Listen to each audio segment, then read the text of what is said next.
My 4K sa front cam. That's crazy. What's That's my straw. Okay, sorry. Good morning. Happy Friday. Wow, that was wild. Wait lang.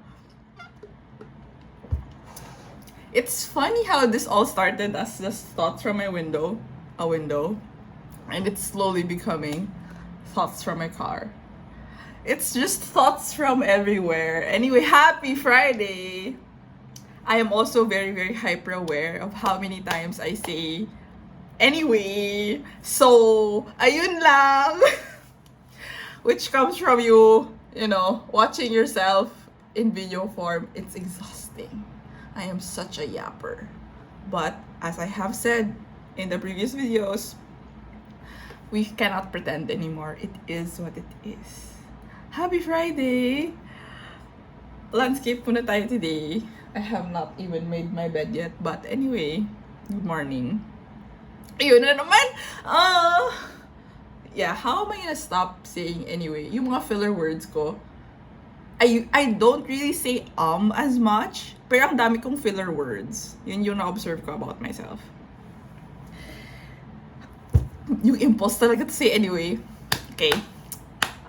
Habits to break. Bad habits to break, I guess. Part of the list. Happy Friday! Not much to do today, I say as I stare at my work laptop, but no, there's a lot of work to do pa. Besides that, I don't really have plans for this weekend that are concrete, which is good because the 3 weekends after that are like jam-packed with social events. So I'm like, I need this weekend for social rest and to catch up on chores because my meal prep is running low and I need to eat. Tapos, ano pa ba?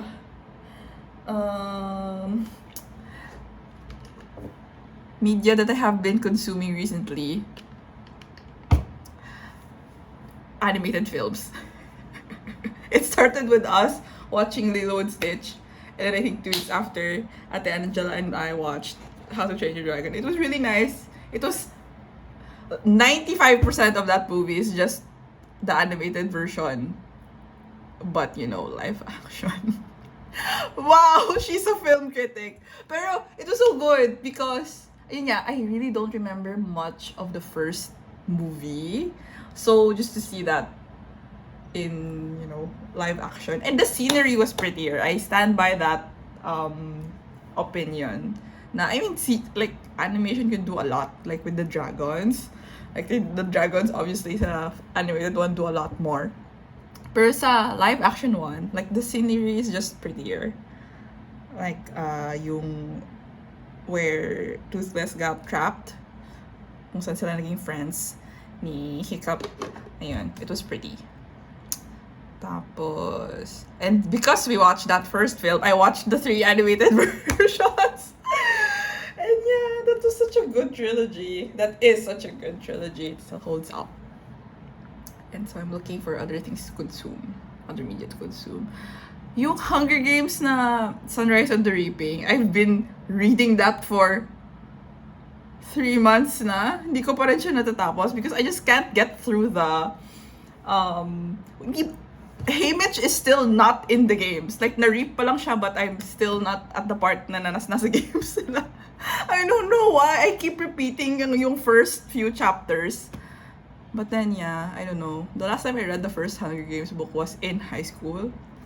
So maybe hindi ko lang maput yung self ko in that same headspace. But then I think the author didn't really intend for the same, you know, age demographic to be reading it. So maybe I am just overthinking it, as I usually do most things. 4 minutes and a half. Done na. I think that's good for today. Happy July 4. Oh my God, song. Nadagdag ko na siya actually sa playlist. It's Ripple Effect by Scott Helman because I have to recommend that song at least once every year. Requirement. Bye! Happy Friday! 4 out of 31.